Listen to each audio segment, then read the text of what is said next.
Sarah's story, Sweet Headache. Hello everyone! Welcome back to Hope of English. This video will help you improve your speaking skills. Today I'm going to tell you a short story. Before we continue, click like and subscribe so you never miss new uploads. It is about a young girl named Sarah. She went to the hospital because of a headache. She lied to the doctor, but that visit changed her life forever. I will tell you the story sentence by sentence. Pause the video after each sentence and repeat after me. This method will train your brain to speak English. Are you ready? Let's begin the story. My name is Sarah Davis and this is a story about the day I went to meet a doctor. It changed my life forever. I am 22 years old. I live in New York City. I work at a small coffee shop near my home. Every day is the same. Wake up, go to work, come back home, sleep. Nothing exciting happens in my life. But one Tuesday, something very special happened that morning. I woke up with a terrible headache. My head felt heavy. The pain was strong. I could not go to work. I called my boss. I am sick today, I said. Go see a doctor, he told me. I did not want to. I always feel afraid of doctors. They usually give bad news. But the pain was too much. So I decided to go to the hospital. The hospital was a big white building. Many people were walking in and out. I felt nervous. My hands were shaking. Inside, a kind lady at the front desk asked me, "How can I help you?" My head hurts. I want to see a doctor, I said. She gave me a paper. Fill out this form, she said. I sat in the waiting room. There were many people waiting. Some looked sick. Some looked worried. After 1 hour, a nurse called my name, Sarah Miller. I stood up. The nurse was young and friendly. "Follow me," she said. We walked down a long hallway. The walls were painted blue. There were pictures of flowers. It made me feel a little better. "The doctor will see you in room number 5, she said. I went into the room. There was a bed with white sheets, a chair, and medical books. Everything smelled clean. After a few minutes, the door opened. A young man walked in. He was tall with dark hair and very handsome. He wore a white coat. "Hello, I am Dr. James Wilson," he said with a smile. My heart started beating fast, not because of fear, but because he was the most handsome man I had ever seen. "What is the problem today?" he asked. "My head hurts," I said softly. He sat down close to me. I could smell his cologne. It was fresh like the ocean. "When did the pain start?" he asked. "This morning," I said. He checked my blood pressure. He looked into my eyes and ears. His face was very close to mine. I felt nervous, but in a sweet way. "Everything looks normal," he said. "I think it is only a tension headache. Not serious. Drink more water and rest." He gave me some medicine. "Thank you, doctor," I said. "You're welcome, Sarah," he said warmly. I left the hospital. My head already felt better, but my heart was not normal. I could not stop thinking about him.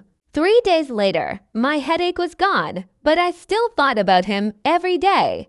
I wanted to see him again. 1 week later, I made a plan. I would go back to the hospital. I would say my headache was still bad. It was not true, but I wanted to see him. I put on my best blue dress, the same color as his eyes. I did my hair and lipstick. I looked at myself in the mirror. I wanted to look beautiful. At the hospital, I told the front desk, "I need to see Dr. Wilson again. Is your headache still bad?" She asked. "Yes, very bad." I lied. She made an appointment. I waited. My hands were shaking, but this time from excitement. The nurse took me to room number 5 again. "The doctor will be here soon," she said. When Dr. Wilson walked in, my heart stopped. "Sarah," he said, "how are you feeling?" "Not good," I said. "The headache is still there." He looked concerned. He checked me again. Everything was normal. Then I looked at him. My heart was beating fast. I wanted to tell the truth. "Dr. Wilson, I have to say something, I said. Yes, he asked. My headache is actually gone. It got better days ago. He looked surprised. Then why did you come back? He asked. I took a deep breath. I was so scared, but I could not keep it inside. Because I wanted to see you again, I whispered. He looked at me for a moment. I thought he would be angry. I thought he would say, "No, this is wrong." But instead, he gave a small smile. "Sarah," he said, "I'm glad you came back." My heart jumped. I looked at him, nervous but brave. "Dr. Wilson, can I ask you something?"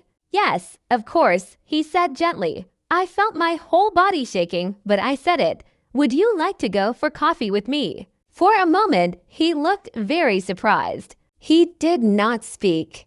My face turned red. I thought, oh no, he will be angry. He will say no. I almost wanted to run away. But then he smiled again. His blue eyes were soft and he said one simple word, yes. I could not believe it. I felt my heart flying. That evening, we went for coffee together. We talked for hours. He told me about his life, his family, and his dreams. I told him about mine. He was not only handsome, he was kind, funny, and gentle. When he walked me home, he kissed me softly under the streetlight. It felt like a dream. From that night, we saw each other every day. We went for walks. We watched movies. We cooked dinner together. 3 months later, he told me he loved me. We were sitting by the river at sunset. "Sarah," he said, "I love you. I loved you since the first day. I love you too," I said. 6 months later, he asked me to marry him. He proposed in the same hospital room where we first met. "Sarah, will you marry me?" he asked on one knee. I cried and laughed. "Yes," I said. "Now we are married." We live in a small house with a garden. He still works at the hospital.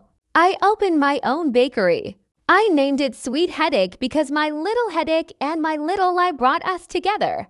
Every morning I wake up next to him and smile. Sometimes the best things happen when you are not afraid to ask. Sometimes love begins with a small lie but ends with the biggest truth. True love. This is my story. This is how I met my husband. Now let's practice together.